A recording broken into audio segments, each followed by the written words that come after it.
J'aimerais qu'on avance. On parle de Marseille. On l'a évoqué à plusieurs reprises. On va écouter juste le maire de la ville. Parce qu'on a la question d'un bateau. Un bateau qui s'appelle l'Ocean Viking, qui voulait accoster en Italie. L'Italie n'a pas voulu le laisser accoster. Là, il y a un bras de fer entre l'Italie et la France. Il y a 234 migrants à bord de ce bateau. La Commission européenne demande qu'on débarque immédiatement les migrants, mais elle ne dit pas où. Et Marseille, le maire de Marseille se propose. Écoutez-le pour accueillir le bateau.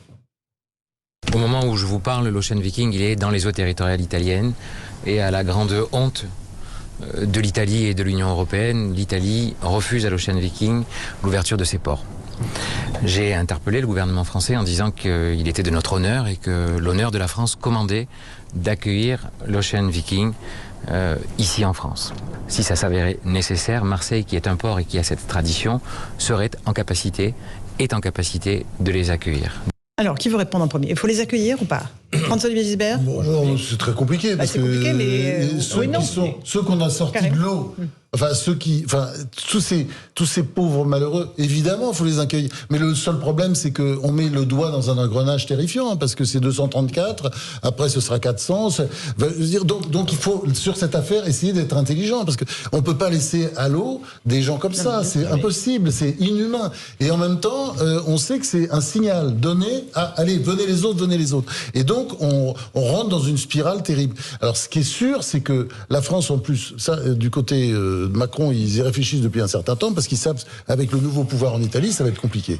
Parce qu'ils vont systématiquement maintenant arriver sur Marseille. Donc, il faut avoir ça en tête, parce que 234... ça va, mais je pense qu'à partir de 10 000 ou 20 000, ça commencera à poser des sérieux problèmes. Ce méli-mélo politique m'est insupportable. Insupportable parce que j'ai l'impression qu'on se joue par le biais des migrants à des débats politiques un peu interposés. Je vais vous dire, il faut comprendre les Italiens. Je veux dire, les bateaux arrivaient jusqu'à présent sur leur côte. Et ils accueillaient tous les migrants. Mais à un moment donné, on parlait d'Europe il y a un instant. On parlait de qui venaient chez nous et pas que. Donc, mais on parlait d'Europe. Elle est où l'Europe là?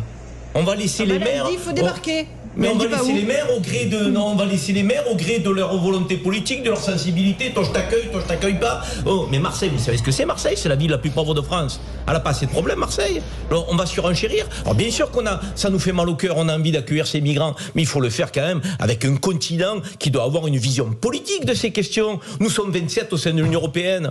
Donc on va attendre que le maire de Marseille fasse preuve d'hospitalité pendant que nos amis italiens disent qu'ils n'en veulent plus. Mais enfin, je veux dire, on est ridicule politiquement au sein de ce continent européen. On ne fait pas d'Europe politique. Et c'est ça le drame. Et 234 personnes font un débat politique européen. Précisément, il y a une Europe politique. Précisément, il y a une Europe politique. Précisément, il y a une politique européenne qui est celle de les faire débarquer. Mais c'est où? tout. Mais non, puisque les Italiens n'en veulent pas. En Europe, c'est-à-dire que la Commission européenne, ils le disent en permanence. Ça a encore été répété. Ça a encore été répété la semaine dernière. C'est faux ce que tu dis. L'Europe, je cite, citation, l'Europe ne peut pas être une forteresse. Voilà. Elle doit ouvrir ses portes. Voilà. C'est en permanence. Joseph, vous écoutez Karim. Oui, mais je le crois. Mais non, mais oui, mais il y a une politique européenne. L'Italie a décidé non. Mais voilà. À l'intérieur de l'Europe, on peut faire ce qu'on veut. Bien sûr. Mais ce que je veux dire par là, il y a une Europe technocratique. Il a raison, ce que je veux dire, technocratique, mais pas politique. Ce que je veux dire par là, c'est que sur ce sujet, comme sur d'autres, évidemment, eh bien, la France doit reprendre sa propre souveraineté, bien sûr, et décider qui vient sur son rivage ou pas. Tout ça, c'est des débats. Je veux dire, je ne comprends pas ces débats. Pour les autres, il suffit de décider. L'Italie l'a décidé, personne ne conteste. Nous, on peut décider. Nous, la France, simplement, on se réfugie toujours derrière l'Europe. On peut décider. Simplement, là, c'est vrai, il y a une urgence. Bon, d'accord, mais il faut envoyer des signaux négatifs pour dire aux autres, s'il vous plaît, ne venez plus. C'est fini, c'est fermé. Qu'est-ce que vous en pensez, vous? Honnêtement, j'ai déjà cité Guillaume Bigot une fois. Aujourd'hui, je vais le refaire une deuxième fois. Il a expliqué la semaine dernière sur CNews et de manière assez brillante que les traités européens précise que c'est la compétence, que c'est une obligation, que l'Union européenne a la décision de la politique d'immigration pour les États. Mais si, en fait, et que nous, les Italiens non. Donc voilà, nous on n'a qu'à faire pareil. Tout ça, c'est bidon. C'est pas faux. C'est Karim, c'est les traités. Ce sont les traités.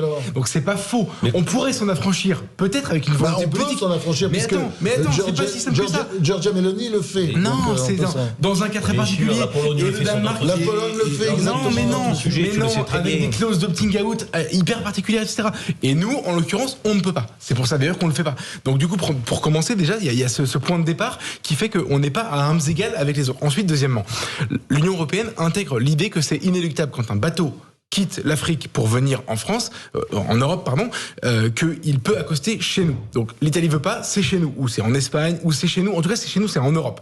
Pour que c'est le point de départ du raisonnement. Et donc du coup, je suis désolé, mais en fait, il faudrait le seul moyen de régler ce problème à terme, c'est de prendre au mot la phrase du député Grégoire de Fournas du RN, c'est qu'il retourne en Afrique. C'est-à-dire, en gros... Mais arrête de nous ramener à cette phrase qui est pleine d'ambiguïté. Ne générons pas d'ambiguïté. Apportons de la clarté à ce sujet. Ce sujet, c'est qu'il y a 234 personnes qui veulent accoster en Europe et il n'y a pas un pays européen qui est capable d'avoir une politique commune. C'est tout. Je vais aller au bout de ma Chacun fait ce qu'il veut. C'est une copropriété. Chacun ne fait pas ce qu'il veut du tout, d'ailleurs. En fait, c'est nous qui décidons. Je vais aller au bout de ma phrase. Malheureusement pour toi, il a raison.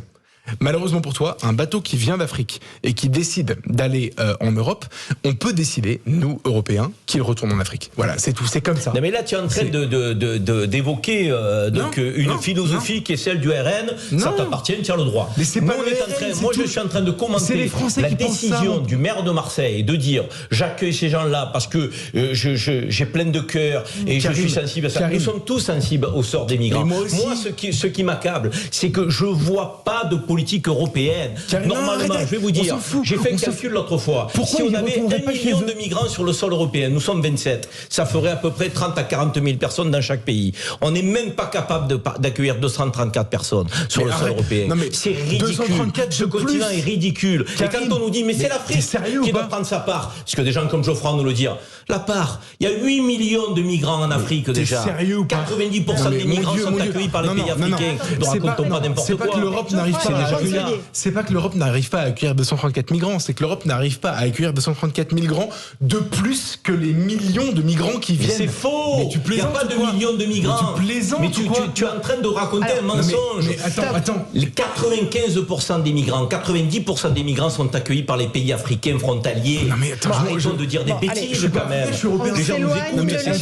En France, c'est plus de 200 000 par an, Karim. 8 millions sont accueillis par les pays africains. Je me fiche des pays d'accord, tu t'en fiches. Je m'en fiche. Mon sujet, c'est l'Europe, en fait. En réalité, l'Europe est en train d'exploser de l'accueil des migrants. On est en train de les répartir dans les campagnes. Karim, le président Macron nous a annoncé qu'on allait les mettre dans les campagnes parce qu'on n'avait plus la place dans nos cités. C'est l'exact vérité. Gilbert, s'il vous plaît. Allez, là, je peux peut-être vous mettre tous d'accord. Le problème principal, c'est l'intégration. Jusqu'où on peut continuer à intégrer ou pas. Et moi, je suis toujours frappé de la différence entre la France et l'Allemagne. C'est pas pour donner l'Allemagne en exemple, mais c'est vrai qu'ils ont accueilli énormément de migrants. 4 fois plus que nous. Ouais, énorme, comme ça, un gros choc comme ça migratoire. Sous Merkel, qui a fait beaucoup de bêtises, mais là, clairement, ça a été bien géré. Vous savez pourquoi ? Parce que ça a été pris en main. C'est-à-dire, on leur demande de parler, apprentissage de la langue, vous allez aller là parce qu'il y a du boulot, si ça marche pas, etc. Donc si vous voulez, ils sont pas arrivés. Ils sont pas arrivés en Allemagne avec, comme en France, où finalement ils ont tous les droits et aucun devoir. Là-bas, on leur a dit voilà, vous avez des droits, mais vous aurez des devoirs. Et ce système-là, je suis sûr que tu es d'accord avec moi, qu'il faut instaurer, c'est-à-dire, c'est fondamental, sinon ça marchera jamais. Ça marchera jamais. C'est le problème de la France. dire la vérité. Non, parce que sur l'Allemagne, pour terminer, sur l'Allemagne, je constate une chose, c'est que après cette grosse arrivée de migrants, l'extrême droite ne s'est pas développé mais du tout, bien au contraire. Donc je veux dire, tout ça c'est relativement peu passé. Il y a eu l'histoire de Cologne qui était atroce, il y a eu je sais, il y a eu des mauvais épisodes, mais en même temps, globalement, aujourd'hui, c'est apaisé, ça s'est apaisé. Comment il va faire le maire de Marseille ? On a des centres aujourd'hui de SDF qui débordent à Marseille. Les gens qui dorment dans la rue, on ne sait pas comment faire. On a des clandestins, je vous le disais tout à l'heure, qui vendent à la sauvette, les cigarettes. On est une ville qui donne le sentiment sur certains aspects qui n'est pas tenu. Comment il va faire ? D'accord, c'est bien d'avoir bon cœur, d'accueillir les gens. Mais derrière, comme il vient de dire, l'intégration, on en fait quoi ? On les loge où ? On fait comment sur le plan social ? Donc c'est pour ça que moi, ça m'exaspère de voir ça, tel un fonds de commerce politique. La gauche, il faut tous les accueillir. La droite, il faut en accueillir aucun. Mais non, la réalité est plus complexe que ça. Il faut qu'on se répartisse et qu'on fasse des efforts pour qu'ils parlent la langue, pour qu'ils bossent et pour qu'on ne soit pas dans un pays d'assistanat. Si on répond de cette manière-là à l'accueil de certains migrants, pas tous, parce que là où je suis d'accord avec toi, c'est qu'on ne peut pas tous les accueillir. Je suis d'accord avec toi, on ne peut pas tous les accueillir. Mais non, mais mettons-nous d'accord là-dessus. Mais non, mais moi, je suis veux dire, quand je vois Mélanie qui dit non, je les accueille pas, et nous, mais nous on a bon cœur. Dans les deux bateaux d'avant. Une partie, justement. Une partie des. Est-ce que tu as une idée, Karim, de la raison pour laquelle ils viennent ceux-là? Parce que moi, je serais d'accord. Est-ce que tu as une idée? C'est le dernier mot. Pour dire que le droit d'asile, c'est le droit de la France, etc. Mais là, en l'occurrence, en fait, on n'en sait rien de la raison pour laquelle ils viennent. C'est 234 personnes. Mais je suis avec d'accord ce avec discours-là, t'es en train d'entretenir. Non, ne transforme pas mes propos. Moi, je suis plein de rigueur dans ma vision des choses. D'entretenir le système.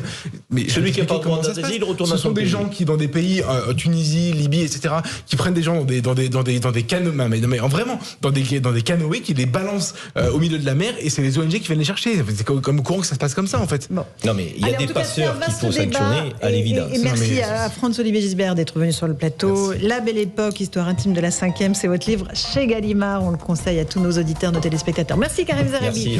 Merci Geoffroy Lejeune. Merci Joseph Massescaron. Dans un instant sur CNews, c'est Christine Kelly qui vous attend pour Face à l'info avec ses invités. Et puis dans un instant, c'est Europe Soir sur Europe 1 avec Raphaël Devolvé et Hélène Zélani. Bonne soirée à vous sur nos deux antennes. Punchline, 18h-19h, Laurence Ferrari sur Europe 1.